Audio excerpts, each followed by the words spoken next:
Dans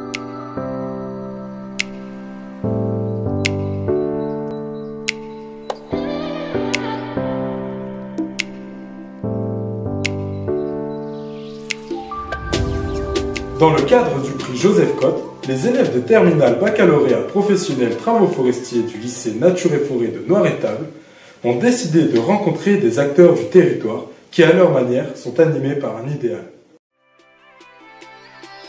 Joseph Cotte est un homme qui lui aussi a donné plus, sans compter à un moment où des hommes et des femmes ont été mis devant leurs responsabilités et ont dû interroger leur conscience. Joseph Cotte est né le 28 octobre 1903 en Pologne. Avant la guerre, il devient responsable de la Fédération juive de France. Au moment de la guerre, il réside en Savoie, alors sous occupation italienne. L'histoire va retenir son nom, car avec ce courage, il amène de nombreux juifs en Suisse pour les soustraire à la déportation. À la Libération, on le retrouve à Roanne, où il participe au comité de libération de la ville.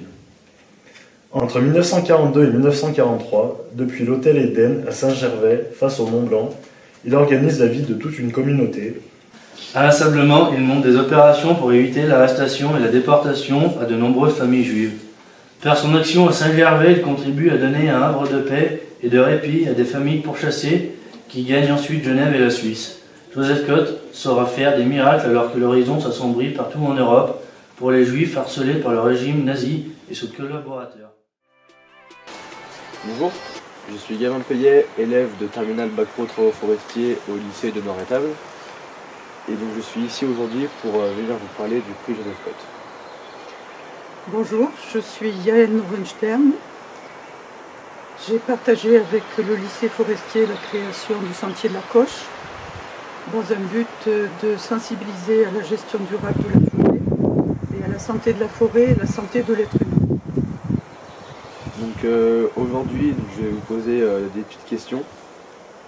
Donc la première, pourquoi cet amour pour la forêt?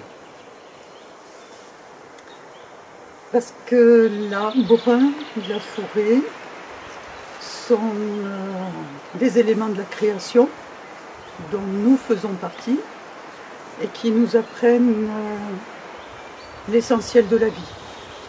Alors avant votre retraite, quelle profession exercez-vous?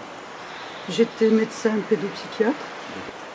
Et donc aujourd'hui, quel lien faites-vous entre votre ancien métier et aujourd'hui ce que vous apportez à la forêt? Le lien, c'est l'engagement pour la santé et la protection de la santé. Et que la santé de l'être humain ne va pas sans la santé de l'environnement. Et donc aujourd'hui, dans votre entourage, cet état d'esprit et cette passion sont-elles partagées avec d'autres personnes?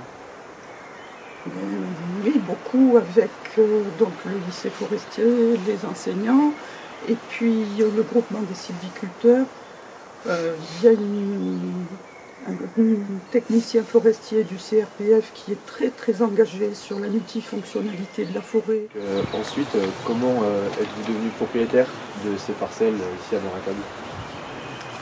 Alors, j'ai vécu un héritage malheureux et voilà, donc après quelques années de réflexion, ça a été acheter une parcelle de forêt. J'ai regardé une petite vidéo sur internet et en un quart d'heure, je savais que c'était ici. Avec l'intérêt de la proximité du sanctuaire de l'Ermitage, avec l'accessibilité ici, la réalité du lycée à côté. Bon, tout ça a fait que c'était ici. Quelle est l'origine de ce sentier de la Coche? Alors, je vais vous parler de l'association Sens de Vie, dont je suis présidente, et qui est devenue association Sens de Vie, Territoire, Patrimoine, Transmission. Au début de l'animation de balades créatives de santé globale, j'étais accompagnée par des techniciens du parc et qui étaient très intéressés aussi pour accompagner l'émergence d'un projet pédagogique. C'est-à-dire que cette forêt pouvait avoir aussi une fonction de sensibilisation, d'éducation à l'environnement. Et c'est devenu voilà, une évidence que c'était utile de créer ce sentier de la Foch. Donc, ensuite, est-ce que vous avez déjà entendu parler de Joseph Cotte? Oui, et donc en venant ici, grâce à ce que j'ai appris de Jacqueline Feldman, des associations qui sont engagées pour la mémoire de la Deuxième Guerre mondiale, eh bien j'étais amenée à rencontrer Bernard Cotte parce qu'à Rouen, il y a une synagogue. Voilà, donc je suis allée à la synagogue de Rouen et j'ai fait la connaissance de Bernard et Thérèse, sa femme, et qui m'ont transmis l'histoire de cette communauté, des migrations aussi de Pologne, de Russie. Ils sont arrivés à Rouen, ils ont fait partie de toute l'industrie et voilà, qui s'est développée à Rouen. Et Bernard m'a parlé de l'histoire de son père, beaucoup, et de comment il est engagé avec la LICRA. Et moi j'étais engagée avec la LICRA à Montpellier.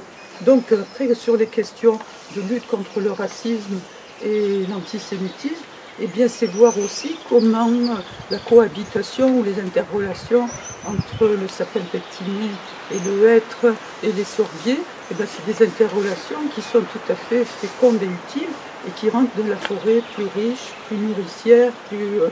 Voilà, donc est-ce qu'on peut faire des progrès, nous, en tant qu'êtres humains, pour s'accueillir et apprendre des uns et des autres, de telle sorte qu'on se connaisse, de telle sorte qu'on se respecte, de telle sorte qu'on valorise la richesse de nos rencontres.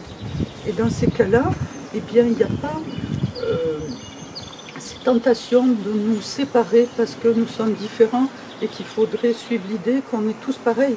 Non, on est pareils sur nos biens communs. Oui, nous sommes tous des êtres humains, nous avons tous une langue, nous avons tous une identité. Nous avons des racines différentes et ces racines différentes nous mettent en lien de telle sorte qu'on grandisse dans notre intérêt de participer à la création d'un avenir. Sinon, il n'y a pas d'avenir possible. Donc aujourd'hui, les scientifiques sont en mesure d'expliquer que la forêt fonctionne sur un système de solidarité et de communication, d'informations transmises aux nouvelles générations. Est-ce que vous pensez que malgré l'évolution de ces modes de communication, nos générations seront en mesure de faire ce lien et revenir au fonctionnement universel? C'est l'intérêt du sentier de la Coche et de l'animation du marché ensemble et de se reconnecter aux perceptions sensorielles. Bien, merci à vous Yael d'avoir répondu à mes questions. Je vous remercie beaucoup d'avoir été faire partie de l'aventure, de telle sorte que s'il y a des petites graines comme ça pour l'avenir, de telle sorte qu'on s'accueille et on s'accompagne dans nos différences, eh bien la vie sera plus agréable. Merci à vous. Merci. Comment ça va? Comment ça marche? Que se passe-t-il au sentier de la Coche? Il était une fois, il y a des millions d'années, le Big Bang. La vie sur Terre s'est manifestée. Chaque élément créé, vivant, a un noyau d'ADN. À partir de ce qui était sans forme, tohu, bohu, apparu le jour et la nuit. Le jour n'est pas la nuit n'est pas le jour. C'est pas pareil, c'est différent, c'est nécessaire. Avec le jour, la lumière qui créait la vie. Ensuite, il y eut les eaux d'en haut, les eaux d'en bas. C'est pas pareil, c'est différent, c'est nécessaire. Avec l'eau, c'est la vie. Ensuite apparurent les luminaires. Le soleil, la lune, les planètes, les étoiles, qui, avec la Terre, forment une partie de l'univers. Avec le soleil, la chaleur. Avec la lune, le mouvement de l'eau. C'est pas pareil, c'est différent, c'est nécessaire. Avec l'univers, c'est la vie. Ensuite naquirent l'herbe, les arbres, les fleurs, avec la chlorophylle, l'oxygène. Avec l'air, l'oxygène, le gaz carbonique. C'est pas pareil, c'est différent, c'est nécessaire. La respiration, c'est la vie. Alors apparurent les animaux. Sur la terre, dans les océans, les rivières, les mers, les prairies. Avec eux, le mouvement et le mouvement de la vie. Tout est là, tout est prêt pour la naissance de l'homme et la femme. C'est pas pareil, c'est différent, c'est nécessaire, c'est la vie. Chacun, notre corps comme un arbre, avec nos racines du ciel et de la terre, avec la nature dont nous faisons partie. N'est-ce pas que sans la nature, sans la terre avec l'eau, la lumière, nous ne sommes rien. ainsi notre chanson. Mes camarades et moi-même, nous sommes fiers de vous avoir présenté notre projet pour le prix Joseph Cotte pour l'année 2019. Valentin, Geoffrey, Abdallah, Yael. Théo, Jules, Maxime, Miguel et Gabin.